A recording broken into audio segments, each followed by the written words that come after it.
Zen's Up and Abracadabra.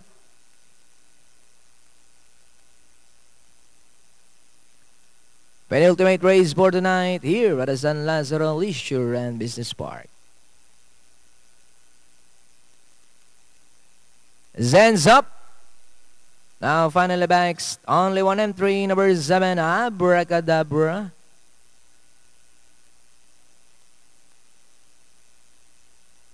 With a favorite, number 5, Laguna. Second and batting, number 3, Airbender. Third choice, number 6, Zen's Up.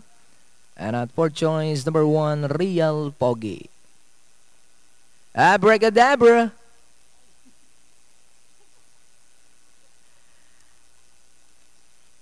Now moving forward.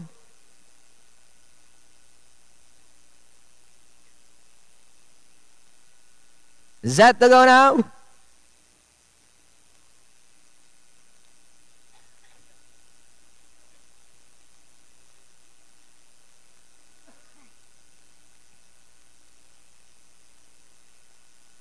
Horses out, the Airbender pass the begin, and in second, Laguna. Zen's Up. Abracadabra comes next, Real Pogi, Niagara Boogie, and Bulbo Quest is the early trailer. And going along for the first turn, we have Airbender by about 3 lengths.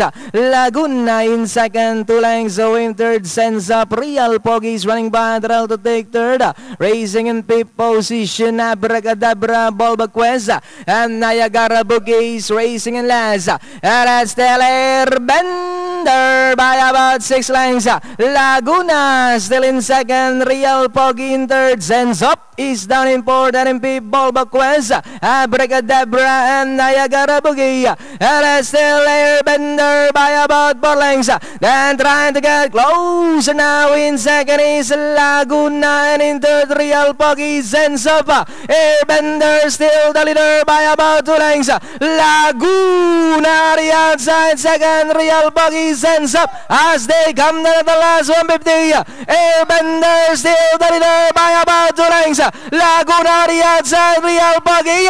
Airbender, Laguna the outside. Airbender, Laguna, and finally close finish. Laguna, Airbender. Then comes Real Pogi. Zen's Up.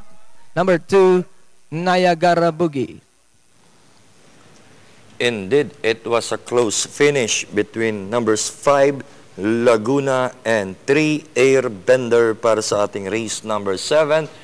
Quick lang, double natin. Inabot ng 663,000. Forecast naman 525,000. Puntahan na natin kagad yung ating katatapos na karerang race number 7 sa ating instant replay, kung saan dikit nagkatalo 5 at 3.